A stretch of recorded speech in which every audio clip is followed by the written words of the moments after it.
जितने भी छात्र छात्राएं क्लास 10 के फर्स्ट टर्मिनल का परीक्षा दे रहे हैं तो उनका जो संस्कृत का जो ओरिजिनल प्रश्न पत्र है उनका लेकर आ चुके हैं यहाँ पे क्वेश्चन पेपर को। तो आप लोग जितने भी क्लास 10 के विद्यार्थी हैं तो सभी लोग इस वीडियो को देखेंगे और इस वीडियो में अंत तक बने रहेंगे। और जितने भी क्लास 10 के छात्र छात्राएं हैं सभी के पास आप लोग इस वीडियो को ज़्यादा से ज़्यादा पहुँचा दीजिएगा, ताकि जितने भी क्लास 10 के फर्स्ट टर्मिनल के एग्जाम बच्चे दे रहे हैं तो सभी के पास जो ओरिजिनल प्रश्न पत्र है वो सभी के पास बिल्कुल पहुंच सके। तो इस वीडियो में हम आप लोगों को संस्कृत का जो ऑब्जेक्टिव है सभी ऑब्जेक्टिव को करवाने वाले हैं, जो सीधा आपका फर्स्ट टर्मिनल के एग्जाम के क्वेश्चन पेपर में देखने को मिलेगा। और इसके नेक्स्ट आने वाले वीडियो में आप लोग को इसका सब्जेक्टिव प्रश्न भी मिलेगा। तो आप लोग को क्या करना है, तो आप लोग इस चैनल को सब्सक्राइब करके बेल आइकन को प्रेस कर लेना।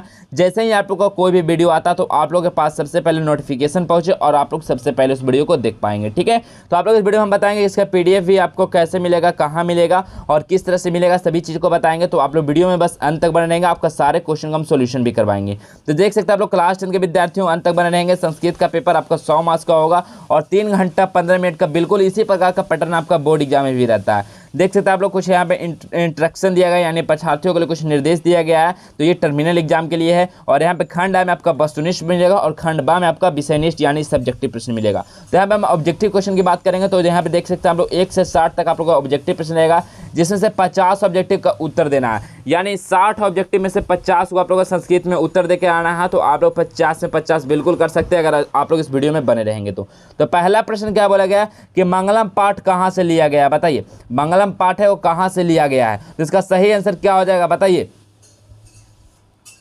किससे लिया गया तो बताइए। ऑप्शन में दिया गया वेद से, पुराण से, उपनिषद से या वेदांग से। तो इसका सही आंसर क्या हो जाएगा, मंगलम पाठ लिया गया वो उपनिषद से लिया गया। तो ऑप्शन नंबर 1 करेक्ट आंसर हो जाएगा उपनिषद से। अगला क्या है, उपनिषद किसका अंतिम भाग है, बताइए। उपनिषद जो है ये किसका अंतिम भाग है। तो दूसरा का सही आंसर क्या हो जाएगा, तो वैदिक वामनिका। ठीक है, तो ऑप्शन नंबर 1 सही आंसर हो जाएगा वैदिक का। ठीक है, तो ऑप्शन नंबर 1 करेक्ट हो जाएगा। अगला तीसरा नंबर, दर्शन शास्त्र के सिद्धांतों को कौन प्रकट करता है। जो दर्शन शास्त्र के जो सिद्धांत है उनको कौन प्रकट करता है, वेद, उपनिषद या ब्राह्म ग्रंथ या वेदांग। तो क्या हो जाएगा, तीसरा का सही आंसर हो जाएगा वो उपनिषद करता है। दर्शन शास्त्र के सिद्धांतों को कौन प्रकट करता है, उपनिषद करता है। Option number B correct answer हो जाएगा। अगला है मंगलम पाठ में किस प्रकार के मंत्र हैं। मंगलम जो पाठ है इसमें किस प्रकार के मंत्र हैं, पदात्मक या गद्यात्मक या संकलात्मक या नटात्मक के, बताइए क्या हो जाएगा। 4 का सही आंसर क्या हो जाएगा, तो ऑप्शन नंबर A हो जाएगा पदात्मक है। ठीक है, क्या है, पदात्मक है मंगलम पाठ में मंत्र। तो option number A correct answer हो जाएगा। अगला प्रश्न क्या है,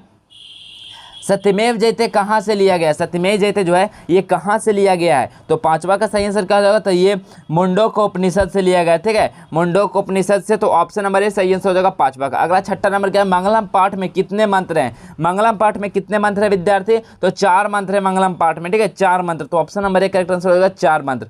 अब अगला प्रश्न है, साधक किसको पार करते हैं। साधक जो रहते हैं ये किसको पार करते हैं, तो साधक जो है मृत्यु को पार कर देते हैं। तो ऑप्शन नंबर A सही आंसर हो जाएगा मृत्यु को। अगला 8वां नंबर प्रश्न है, सबसे बड़ा खजाना क्या है। सबसे बड़ा खजाना जो है ये सबसे बड़ा खजाना क्या है, तो सत्य क्या है, एक सबसे बड़ा खजाना है। तो ऑप्शन नंबर D सही आंसर हो जाएगा सत्य।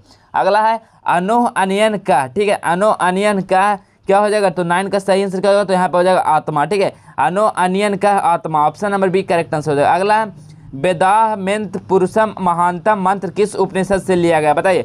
वेदामेंतम पुरुषम महानतम मंत्र जो है ये कौन सा उपनिषद से लिया गया है, तो B का इसका सही आंसर हो जाएगा B बिल्कुल आंसर हो जाएगा श्वेताश्वतरोपनिषद से। ठीक है, श्वेताश्वतरोपनिषद से। तो option number B correct answer हो जाएगा।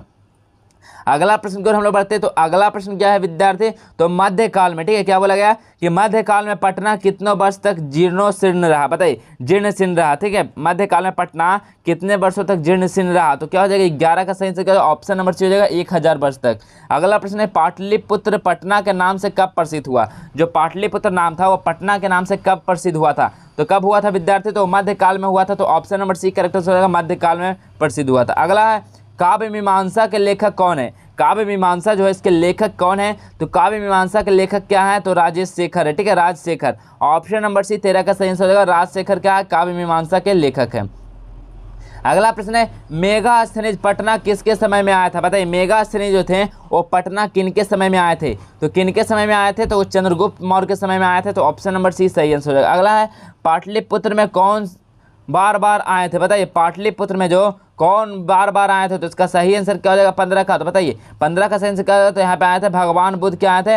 वो बार बार आए थे। ठीक है, तो ऑप्शन नंबर क्या हो जाएगा? ऑप्शन नंबर सी सही आंसर हो जाएगा। अगला है सरस्वती का कुल गिरा कौन सा महानगर था? बताइए सरस्वती का जो कुल गिरा का कौन सा महानगर था? तो क्या हो जाएगा? 16 का सही आंसर क्या हो जाएगा विद्यार्थी? तो 16 का सही आंसर क्या होगा? तो यहाँ पर हो जाएगा पाटलिपुत्र महानगर में। Option number C correct answer हो जाएगा। अगला प्रश्न है कौमुदी महोत्सव किस वंश में प्रचलित था? कौमुदी महोत्सव जो लगता था ये कौन सा वंश में पहले प्रचलित था? तो कौन सा वंश में था? तो 17 का हो जाएगा गुप्त वंश में। क्या था? गुप्त वंश में प्रचलित था। तो ऑप्शन नंबर डी सही आंसर हो जाएगा। अगला है पटना का इतिहास कितना वर्ष पुराना है? बताइए पटना का जो इतिहास अभी तक है वो कितना वर्ष पुराना है? पटना का इतिहास तो कितना वर्ष है विद्यार्थी? तो 2000 वर्ष पटना का इतिहास पुराना है। तो ऑप्शन नंबर बी करेक्ट हो जाएगा 2000 वर्ष। अगला क्या है?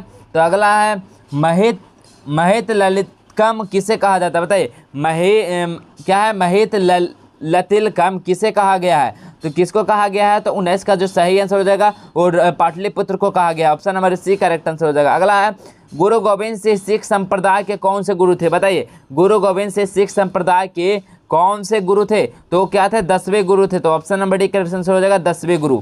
अगला प्रश्न है आलस कथा के लेखक कौन थे? आलस कथा जो लिखा गया है आप लोग का संस्कृत में, वो आलस कथा के लेखक कौन है? तो आलस कथा के लेखक कौन है? तो विद्यापति जी थे आलस कथा के लेखक। तो option number C correct answer हो जाएगा। अगला है आलस कथा कहाँ से लिया गया? आलस कथा जो है ये कहाँ से लिया गया? तो ये पुरुष परीक्षा से लिया गया, क्योंकि इसमें पुरुष की परीक्षा लिया गया था। ठीक है, आलसी लोगों का। तो ऑप्शन नंबर ए सही आंसर हो जाएगा पुरुष परीक्षा से। चलिए अगला क्या है? कौन आलस का बहाना बनाता है? बताइए कौन है जो आलस का बहाना बनाता है? तो कौन बनाता है? तो 23 का सही आंसर क्या हो जाएगा? तो यहाँ पे धूर्त। धूर्त क्या बनाता है? आलस का बहाना बनाता है। तो ऑप्शन नंबर एक करेक्ट आंसर हो जाएगा धूर्त। अगला प्रश्न हम लोग देखेंगे। अगला प्रश्न क्या बोला कि बीरेश्वर कौन था? बताइए बीरेश्वर जो था ये कौन था? बीरेश्वर तो ये एक राजा था। ठीक है, बीरेश्वर क्या था? तो बीरेश्वर एक क्या था विद्यार्थी? तो एक सॉरी डियर, बीरेश्वर क्या था? तो एक मिथिला का मंत्री था। ठीक है, राजा नहीं था, याद रखिएगा। ठीक है, बिल्कुल ये रॉन्ग हो जाएगा। क्या था कि बीरेश्वर क्या कौन था? तो मिथिला का एक मंत्री था। तो इसलिए 24 का ऑप्शन नंबर डी हो जाएगा। अगला है नीतिकार आलस्य को क्या मानते हैं? बताइए नीतिकार आलस्य को क्या मानते हैं? तो 25 का सही आंसर क्या हो जाएगा? तो ऑप्शन नंबर बी शत्रु मानते हैं। क्या मानते हैं? नीतिकार आलस्य क्या मानते हैं? तो शत्रु मानते हैं आलस को। तो option number B correct answer हो जाएगा। अगला प्रश्न क्या है? अगला प्रश्न हम लोग देखेंगे क्या है कि नीतिकार आलस, सॉरी डियर हो गया, ये आलस कथा पाठ किस प्रकार की कथा? बताइए आलस कथा पाठ जो है ये किस प्रकार की कथा? तो 26 नंबर का सही आंसर हो जाएगा। वो ऑप्शन नंबर बी हो जाएगा व्यंग्यात्मक हो जाएगा। ठीक है, अगला है पुरुष परीक्षा हमें क्या शिक्षा देती है? बताइए पुरुष परीक्षा जो है ये हमें क्या शिक्षा देती है? तो 27 का आंसर हो जाएगा। ये क्या शिक्षा देती है? तो ये क्या शिक्षा देते हैं? तो हम लोग गुण निराकरण का, दर्शन का या दोष निराकरण का, ये सभी शिक्षा देती है हम लोग को पुरुष परीक्षा। तो option number D correct answer हो जाएगा। अगला है इस संसार में आलस्यों का रक्षक कौन है? इस संसार में आलस्यों का रक्षक कौन होता है? तो इसका सही आंसर क्या हो जाएगा? तो कार्णिक होता है। क्या होता है? कार्णिक। ऑप्शन नंबर डी सही आंसर हो जाएगा। अगला प्रश्न हम लोग चलेंगे। तो अगला प्रश्न क्या है? लगता है इस घर में आग लग गई है, यह किस पुरुष ने कहा? बताइए लगता है इस घर में आग लग गई है, यह किस पुरुष ने कहा है? तो किस पुरुष ने कहा है? तो प्रथम पुरुष ने कहा है। तो ऑप्शन नंबर एक करेक्ट आंसर हो जाएगा। अगला है सबसे बड़ा शत्रु कौन है? तो सबसे बड़ा शत्रु कौन है? इसका सही आंसर क्या हो जाएगा? 30 का। बताइए सबसे बड़ा शत्रु कौन हो जाएगा? तो यहाँ पे आलस हो जाएगा। आलस क्या है? सबसे बड़ा शत्रु है। ऑप्शन नंबर बी करेक्ट हो जाएगा। अगला प्रश्न है आधुनिक काल के संस्कृत कवित्री कौन है? आधुनिक काल के जो संस्कृत का जो कवित्री है वो कौन है? तो 31 का सही आंसर क्या हो जाएगा? क्षमा राव है। ऑप्शन नंबर डी सही आंसर हो जाएगा। अगला प्रश्न क्या है? ऋषि शब्द का स्त्रीलिंग रूप कौन है? ऋषि शब्द का जो स्त्रीलिंग रूप होता है क्या होता है? ऋषिका हो जाता है। क्या होता है? ऋषिका। ऑप्शन नंबर एक करेक्ट आंसर हो जाएगा। चलिए अगला प्रश्न क्या हम लोग बढ़ते हैं। अगला प्रश्न क्या है कि श्याम वर्ण कौन थी? बताए श्याम वर्ण जो था ये कौन थी? तो श्याम वर्ण कौन थी विद्यार्थी? तो इसका सही आंसर आप लोग को बताना श्याम वर्ण कौन थी। ठीक है, तो श्याम वर्ण कौन थे? तो एक थे विजयवाड़ा थी। तो ऑप्शन नंबर डी इसका बिल्कुल सही आंसर हो जाएगा। ठीक है, चलिए हम लोग अगला प्रश्न को हम लोग चलते हैं। अब अगला प्रश्न क्या है? पत्यसमर कि मथुरा, ठीक है, मथुरा विजयनम, ठीक है, मथुरा विजयनम महाकाव्य की लेखिका कौन थी? तो कौन थे विद्यार्थी? तो ये लेखिका कौन थी? तो गंगा देवी थी। तो ऑप्शन नंबर बी सही आंसर हो जाएगा गंगा देवी। अगला है कि चालुक्य वंश के राजा कौन थे? चालुक्य वंश के राजा कौन थे? तो इसका सही आंसर हो जाएगा कौन थे? तो चंद्रगिरी थे। तो ऑप्शन नंबर डी सही आंसर हो जाएगा क्या हो जाएगा, चंद्रादित्य थे, ठीक है, चंद्रादित्य, ऑप्शन नंबर डी हो जाएगा। अगला है, महाभारत के अनुसार वेदानुकूल जीवन पर्यटनम स्त्री कौन थी? महाभारत के अनुसार जो वेदानुकूल जीवन पर्यटनम स्त्री कौन थी? तो क्या हो जाएगा, 37 का सही आंसर बताएंगे विद्यार्थी, इसका हो जाएगा ऑप्शन नंबर सी, मैत्रेयी थी, मैत्रेयी। अगला है कि अर्थवेद में कितनी ऋषिका थी? अर्थवेद में कितनी ऋषिका थी? तो कितने ऋषिका थे विद्यार्थी? तो 20 ऋषिका थी, ऑप्शन नंबर ए करेक्ट हो जाएगा। अगला है, समाज की गाड़ी किस में चलती है? तो समाज की गाड़ी किस में चलती है? तो पुरुष नारी में चलती है, ऑप्शन नंबर सी सही आंसर हो जाएगा, पुरुष नारी। अगला है कि शंकर चरित्र के रचनाकार कौन है? बताइए, शंकर चरित्र के जो रचनाकार हैं वो कौन है? शंकर चरित्र के रचनाकार, तो 40 का सही आंसर हो जाएगा, ऑप्शन नंबर ए पंडित क्षमा राव हैं। अगला है, भारत महिमा पाठ के द्वितीय श्लोक किस पुराण से संकलित है? बताइए, भारत महिमा पाठ जो है इसका द्वितीय श्लोक जो है ये कौन सा पुराण से संकलित है? तो भगवत पुराण से, तो option number B correct answer हो जाएगा। अगला क्या है? अगला है पुराण, ठीक है, अगला है पुराण कितने हैं? तो ऑप्शन में दिया गया आप लोग को 20, 16, 20, 18, 16, 14 कितना है पुराण? बताइए, 42 का सही आंसर कितना है? पुराण कितने हैं? तो पुराण जो है वो 18 पुराण है, तो ऑप्शन नंबर डी बी बिल्कुल सही आंसर हो जाएगा, पुराण 18 है। अगला प्रश्न क्या है, गीता गोविंदनम के रचयिता कौन है? गीता गोविंदम के रचयिता कौन है? तो इसका सही आंसर हो जाएगा वो जयदेव हैं, option number C correct answer हो जाएगा। अगला है, जानकी नायक कौन है? जानकी नायक कौन है विद्यार्थी? तो जानकी नायक वहाँ पे एक जनक थे, तो ऑप्शन नंबर सी सही आंसर हो जाएगा, जनक। अगला है सत्यभामा, ठीक है, सत्यभामा के पति कौन था? सत्यभामा का जो पति था वो सत्यभामा के पति कौन था? तो कृष्ण था, तो ऑप्शन नंबर ए सही आंसर होगा, सत्यभामा के पति कौन था? तो कृष्ण था। अगला क्या है, भारत महिमा पाठ के रचनाकार कौन है? भारत महिमा पाठ के रचनाकार कौन है? तो महर्षि वेदव्यास थे, तो ऑप्शन नंबर सी सही आंसर हो जाएगा, ठीक है, महर्षि वेदव्यास। अगला है, गार्गी किनकी सभा के विदुषी थी? बताइए, गार्गी जो थी किसकी सभा में विदुषी थी? तो 48 का सही आंसर हो जाएगा, ऑप्शन नंबर सी जनक के, ठीक है, जनक की सभा में। चलिए अगला प्रश्न की ओर हम लोग बढ़ते हैं। अगला प्रश्न क्या है, तो सर्व शुक्ला, ठीक है, सर्व शुक्ल सरस्वती किसकी उक्ति है? बताइए, सर्व शुक्ल सरस्वती किसकी उक्ति है? तो 49 का सही आंसर क्या होने वाला है? तो ऑप्शन नंबर डी हो जाएगा, क्या हो जाएगा यहाँ पे, दंडी का।